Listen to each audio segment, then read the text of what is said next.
Hello, welcome to Soothing Pod's Sleep Stories.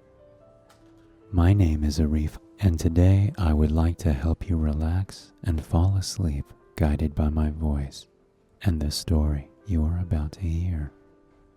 Today's romance tale is a magical one, but before we begin our story, let's make ourselves comfortable. As I suggest what to do with each part of your body, take a moment for some deep breaths in between. Take the weight off your bones. Release the strain from your muscles. And stretch. While your whirling thoughts slow, take another deep breath and scan your body from head to foot.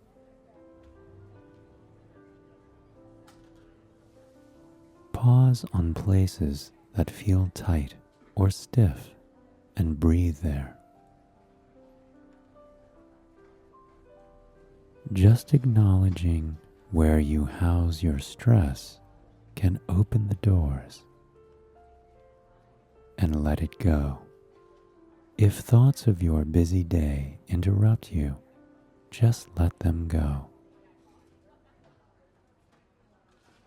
We now have some peaceful hours to go before you have to take hold of anything again. Now there is only the sound of my voice and the sweet story of two people that met as if by magic. Sleep may not be magical. Mostly, it's cold and wet and has the habit of slipping inside collars and making people shiver. But it seemed to Arla as if it whispered while it fell. It was Friday, and she finally had time to pause and listen. But her friends shrieked and ducked into a cluttered boutique to avoid the wintry spit. Arla reluctantly followed them, a bell above the door jangling merrily over the latecomer and interrupting the hushed words she might have heard outside. Inside, the shop was warm and cozy, everything crammed together in delightful disarray, until the small space was a maze of interesting merchandise. Dream catchers by the dozen hung from the ceiling and caught at Arla's hair. She brushed them away and knocked her elbow against a large, dark-stained wardrobe that overflowed with fleece scarves and warm, fuzzy muffs people might have used in the Victorian age. Arla petted the faux fur as she passed, but her eyes were on the wall of candles.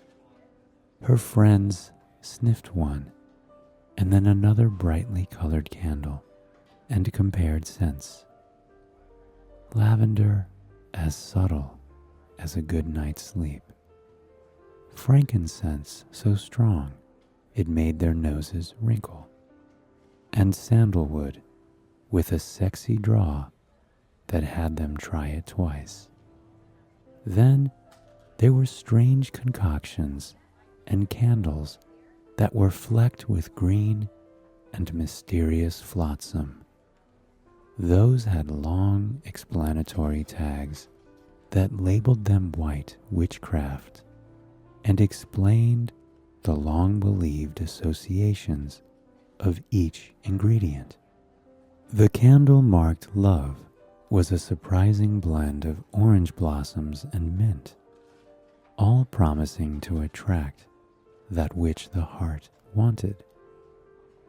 Arla turned up her nose at it, and all her friends laughed. What good was burning a candle if she wouldn't make the consecrated wish real magic needed? Love had laid her flat late last summer, and she didn't trust her heart to choose. Candle helped or not. That didn't stop her friends from jostling around her with all their ideas for matchmaking. But she found it easy to distract them in the charmingly crammed shop. Soon, her old roommate was delighting over clever earrings made from errant puzzle pieces, and her work bestie was weighing out lucky crystals with both hands. Arla found real manuals of magic in between the gift sets and novelties, and the Friday buzz of adventure amplified. Her dearest friend from high school had just been lamenting about a special good luck charm she'd lost when they were 15, and Arla watched as she found a whole display of them tucked in the top drawer of an antique dresser.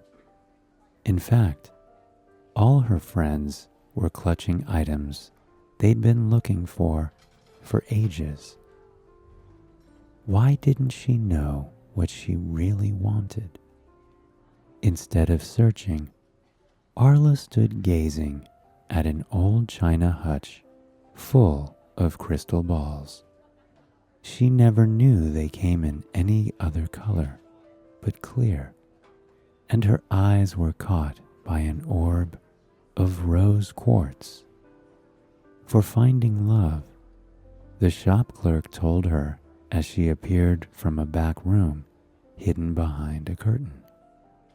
Arla shook her head and then apologized as her friends shrieked. They'd found a Ouija board and were calling her over to join them in the back corner of the shop. The board was old and worn, its wood silky to the touch, and the words were etched with flaking gold paint. None of them had played since they had braces, and they fumbled to remember the rules. There was a wooden piece balanced on low, knob-like legs that looked like a teardrop with an eye cut out.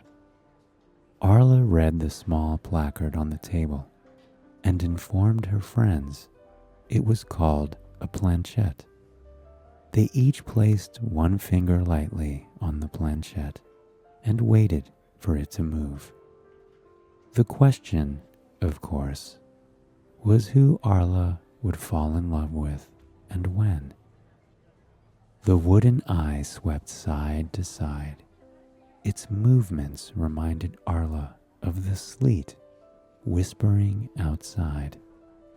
And then it settled on first one letter, then another, and another, until it spelled out J.T. Louis. When? It zipped back and forth, and her friends called out N.O.W. Arla argued that couldn't be a real name, and she wondered which of her friends had been pushing. The shop clerk passed them again and remarked that it was too bad the store fortune teller was no longer with them. She used to be very fond of matchmaking. The clerk was asked to weigh in on the mysterious name, and her eyes widened. She was pretty sure she'd heard that name called a few times from the hostess stand at the little pasta bar across the way. Their next stop decided, Arla's friends made their lucky purchases and pulled her outside. She dragged her feet until her college roommate called out, "Come on, lover, borrow Cupid's wings and let's soar with them." Arla rolled her eyes and ran to catch up, but only made it as far as a solid chest barreling down the sidewalk towards her.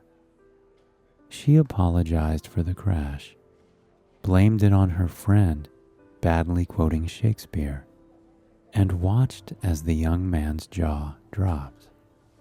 Their eyes met, and she knew she was staring, but Arla couldn't look away. She couldn't move either until her friends came back to save her. She tried to go on her way as if nothing had happened, but her cheeks were blazing, her mouth was dry, and it took all her strength not to turn around and look at him again. Her friends prodded her. Sure, they'd seen a spark, but Arla refused to acknowledge it. Yes, he was attractive, about her age, and he had stared back, but she was sure that wasn't enough to warrant making a total fool of herself. Her reticence wasn't enough reason to stop her friends, and Arla found herself defending every step she took towards the pasta bar. If they really wanted her to believe in love and magic and all that, then why did he not introduce himself as J.T. Louis? It was a relief when they reached the steamed-up windows of the little pasta bar. A line of people waiting for the apparently famous pizza spilled out the door, but the entryway was warm and welcoming. A smiling hostess took their group name and told them a table would open up in about 15 minutes. Until then, they could order a jug of house wine and stand at the bar if they wanted. Arla could barely sip her glass of jammy red Shiraz as her friends peppered her with still more questions about her voided love life. One was married, one had a relationship going on 3 months, and one was a casual dater who still didn't come to Arla's defense. True, it was probably her turn to be the topic of gossip, but she started to feel as if she had a target painted on her back, and all she could think about was the man she'd crashed into on the sidewalk. Did he know her somehow? Was that why his jaw had dropped, as if she'd pulled a rabbit out of a hat? What was it about his eyes that had so caught her attention? She blinked, but it seemed as if he was still standing right in front of her. Her friends caught her glassy gaze and guessed accurately that she'd been daydreaming. Arla had to distract them. Otherwise, she never would have brought up the Ouija board prediction again. She brushed her hair back from her eyes, raised her glass, and declared that from there on in, she was saving herself for the mysterious and magical man named J.T. Louis. They'd barely met her raised glass with their own when the hostess called out the next customers to be seated. Her friends froze, their eyes wide, and their lips quick to protest that it wasn't a setup. None of them would fess up to bribing the hostess or switching their reservation name. The hostess called it again, louder this time. J.T. Louis. The letters of it ran through Arla's mind, and she struggled to catch why she thought it looked so familiar. Why did it stick to her so, if it was not from school, not from work, not from friends of a friend, and not even a blip on social media? That's when her friends decided they had to know who had added that name to the hostess's list. Thankfully, their name was next, and they couldn't formulate a plan until they'd all sat down and ordered. Arla hid behind her menu and ignored the brilliant idea to simply go ask the hostess what J.T. Louis looked like.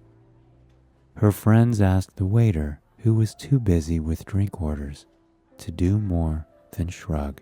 They all craned their necks back towards the doorway every time someone new came in. But soon the waitress gave the final call for the mysterious man's table. Arla flat out refused to get up and go sit at the reserved table in the hopes he'd join her there soon. The happy hour mood had hit all of her friends together, and they wouldn't take no for an answer. Finally, just to stop them, Arla got up and headed in the direction of the open table. Her plan was to walk by and to go directly to the bathroom, but she tripped when her friends anticipated her idea and booed loudly. To appease them, she pretended to kneel down and tie her shoe, despite wearing boots that had no laces. He almost fell over her and hit the table hard with his hip as he tried to avoid sprawling completely. Arla jumped up to help stand him back up and then shoved him in her shock. There was the attractive man from the sidewalk, giving her the same gaping look. He recovered more quickly this time and apologized profusely. They had to dodge busy waiters and trays of wine and pasta, but it was worth the awkwardness just to address the same question they both had. Have we met? Again, they both apologized, this time for the sidewalk crash, and then they both swore they'd never been so clumsy in their lives.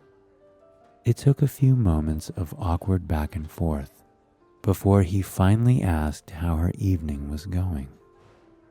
Arla opened her mouth to say fine, but heard her spill everything, including the Ouija board prediction.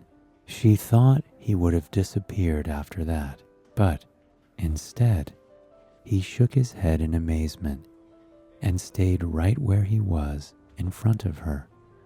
Not only that, but he suddenly brightened and offered to help her meet the elusive J.T. Louis. Arla was aghast at the idea of him helping her search for some prank her friends pulled. But he knew the hostess and said it was no problem to ask.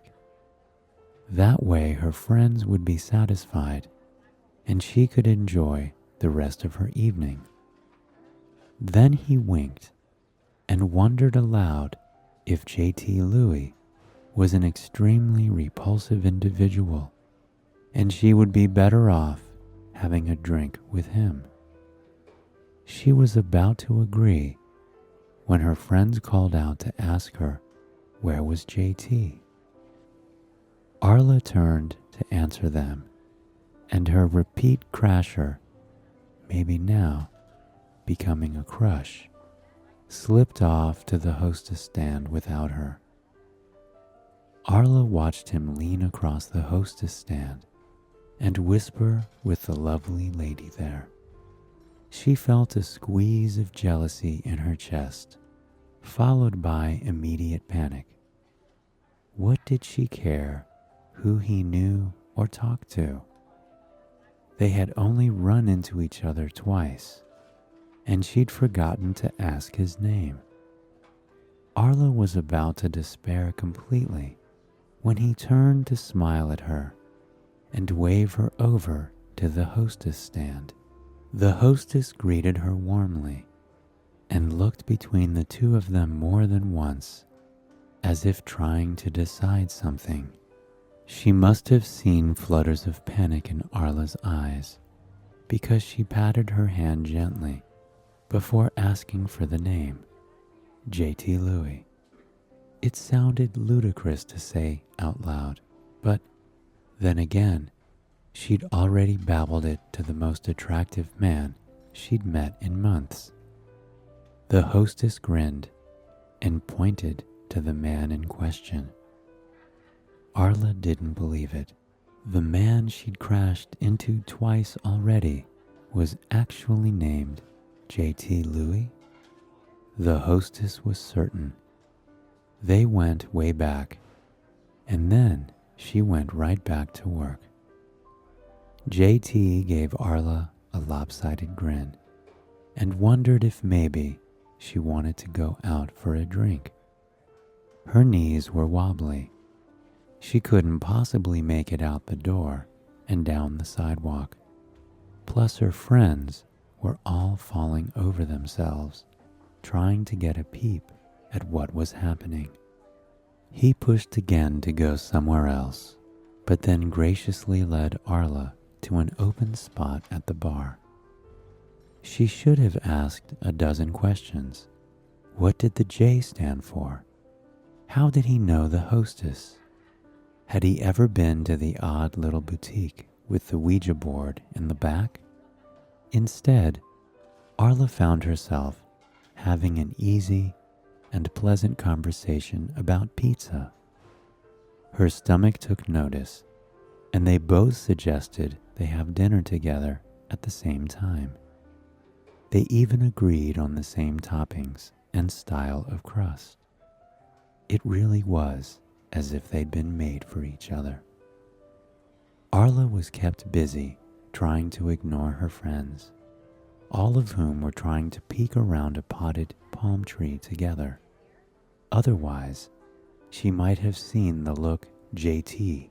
shot the bartender.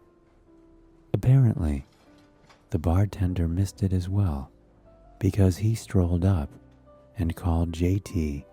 by the name of Sam. Sam? Arla couldn't even look at J.T. or Sam or whomever it was that was seated next to her. She stared at the bartender in horror and then heard herself wonder aloud who J.T. Louis could be. She had to press both elbows to the bar to assure herself she wouldn't tip over. Was this a cruel joke, or could the world possibly be that strange? The bartender, oblivious to the turmoil he'd created, wiped off the bar and slapped down 2 coasters while he casually explained that particular name was a restaurant code the staff used. J.T. Louis meant that table was to be held for the owner. Arla repeated his words like an old parrot. The bartender glanced up and actually stepped back from the force of her angry demand. Was that really the owner's name, or was it made up? What did it all mean? The bartender shrugged sheepishly and told her she'd have to ask the owner himself. Wild-eyed, she turned to follow the poor man's gaze and landed on the man who'd barreled into her on the sidewalk. His face was creased with worry and apologies. He knew he'd screwed up. It was just that she was so attached to that name, and it was such a strange coincidence that he asked the hostess to give her the false information. He'd been too afraid she'd stick with her friends or disappear into the Friday crowds again, and he wouldn't get a chance to know her. What did the name mean? Arla was so confused that her sanity seemed to hang on, knowing the answer to that one simple question. He was relieved she hadn't stormed off or called her friends over to rip him apart, that he answered all in a rush. J.T. Louis was an anagram of a great literary figure, the first woman he'd fallen for, Juliet. The Shakespeare quote in the street and their sudden crash on the sidewalk now made sense. So did the fact that the boutique owner had heard the strange name before. Arla even understood his panicked decision to claim the name as his own. Everything had its own crazy logic, except for the Ouija board. And now, dear friend, it is your turn to decide if it was magic or not. Sleep on it and, perchance, dream. I wish you a peaceful sleep. And if you enjoyed the soothing, magical story, please come back again tomorrow.